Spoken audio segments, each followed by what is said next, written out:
Having reviewed Shadowheart, Lae'zel, and bargain bin Harley Quinn from Baldur's Gate 3, a lot of people said, no, you should look at the great armor in the game, like Dame Aylin. And I have to tell you, I looked at it and I thought to myself, you know what? That's pretty nice. That's pretty nice. And then I looked a bit closer and thought, is that physically possible though? And I'm not quite sure. So let me grab my drawing utensils and I'll tell you what it is that I'm seeing that makes me a bit nervous here. And then perhaps we shall try some experiments. You can get me to think of any outfit as 100% better just by adding a helmet, and she's got one and it's cool. But we've also got full body coverage, no battle stilettos or combat wedges. I like the color scheme. I also have a little bit of a weakness for scale mail, and there's quite a lot of that here. The problem is, you look at it a little bit more closely, and you start to wonder some things. What I'm gonna try and do is make a piece of this armor in cardboard to explain to you what I mean. I was going to make more pieces of this armor, but I've spent the last 10 days dealing with the demonetization saga. There are some videos about that, and for the sake of irony, they don't have ads on them, so, you know, enjoy having no mid-rolls, that's always nice. But in the meantime, there are a couple of things going on here, and the first is that we have right here tassets. A tasset is a piece of armor that is usually attached to your cuirass with straps. You can see those here. Its job is to sort of flap about over the top of your thigh and protect it, because the top of your thigh, obviously, it needs a lot of movement. Unfortunately, if you watch a cutscene with Dame Aylin's armor, you can see that the tassets don't sort of flap about independently. They bend like rubber. Yeah. They went to all the trouble of drawing in these little buckles and straps and making this a separate piece, and then it's just a skin. It's just a skin. I mean, okay, but what? I'm just saying. We've also got this extremely interesting situation happening around her butt with all of these, what look like separate overlapping pieces, right? But my question is, how articulated are they? Do they move? I mean, at the very least, they're not making her sit on them, so that's good, but I doubt that they bend that much. There are a couple of other things which make me wonder about their articulation, like, for example, this stuff right here. Is that meant to move? Like, obviously, this is a layer, and then, I don't know, let's pick a different color. This is another layer underneath, and it's meant to move, and then I guess this is another layer, and they're all separate, and so they move independently of each other so that you can bend. I mean, I think that's meant to be the idea, that you have kind of different layers which move independently of each other, but it is a little odd. And on the back, it's, I'm not quite sure how that's supposed to work, but the thing that really got me were the legs. Let's get rid of all these lines I just drew and we'll see what we can do here. I don't know what's happening here. All right, the thing is that this part here, so the cuirass, that should be one thing, right? And then attached but separate, we have these tassets here, which are free to flap around, which means that this stuff here, that should be an entirely separate thing. The tasset should not be attached to the cuirass and then also halfway down the thigh, because that defeats the object of having it loose to flap about. Your leg needs a lot of mobility when fighting. That would not be helpful, right? But what you seem to have then is a piece of armor that goes around the back, but is also goes around the front, and then there's this other little bit here. I wonder if there's a better view of it.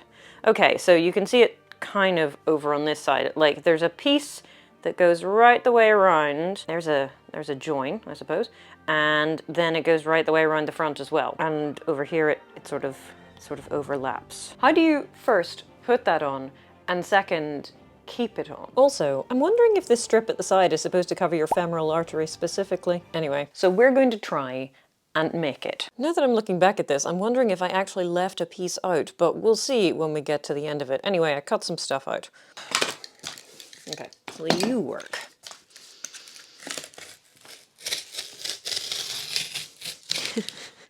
Not very well, but sort of. This is not going to be the most beautiful thing you've ever seen.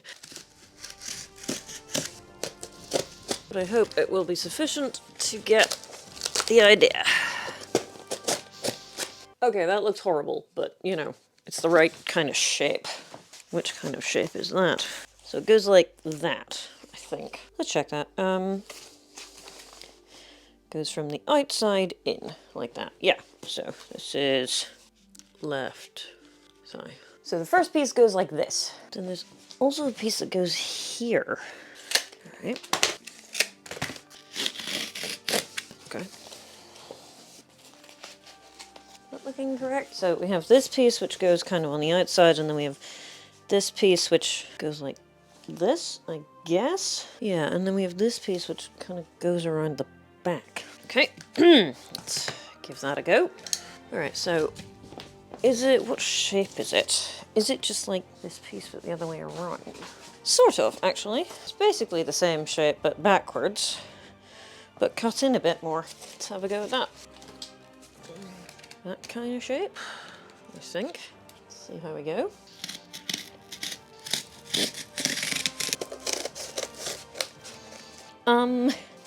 This part might need to be slightly longer, but what have we got? Okay, bend it a bit.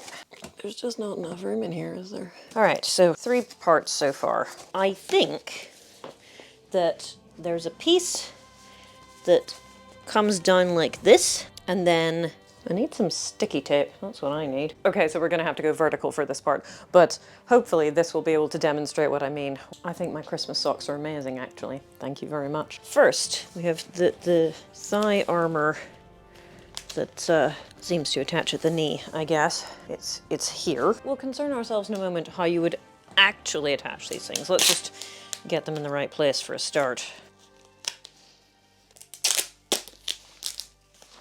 So we have our piece that goes here. I think I've now forgotten how this is supposed to work. Maybe I made it the wrong way around? Do you know, I think I might have.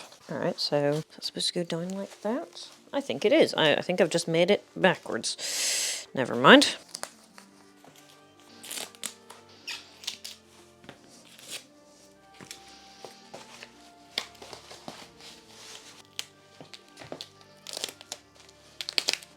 Okay. All right. Like, it's a little bit odd, but we're doing okay so far. And then this piece just sort of comes down here like this. Okay.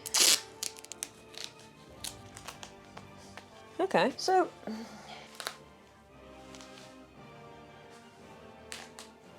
I have to say, this is not as restrictive as I thought it was going to be. Look, you can, oh, no, okay, well, outwards causes a bit of hassle, but all right, we're doing okay. As we can hopefully see, like, this is a bit odd, and, yeah, okay, this keeps flapping off. You'd have to attach it to the cuirass underneath or something like that, because how else would it stay on?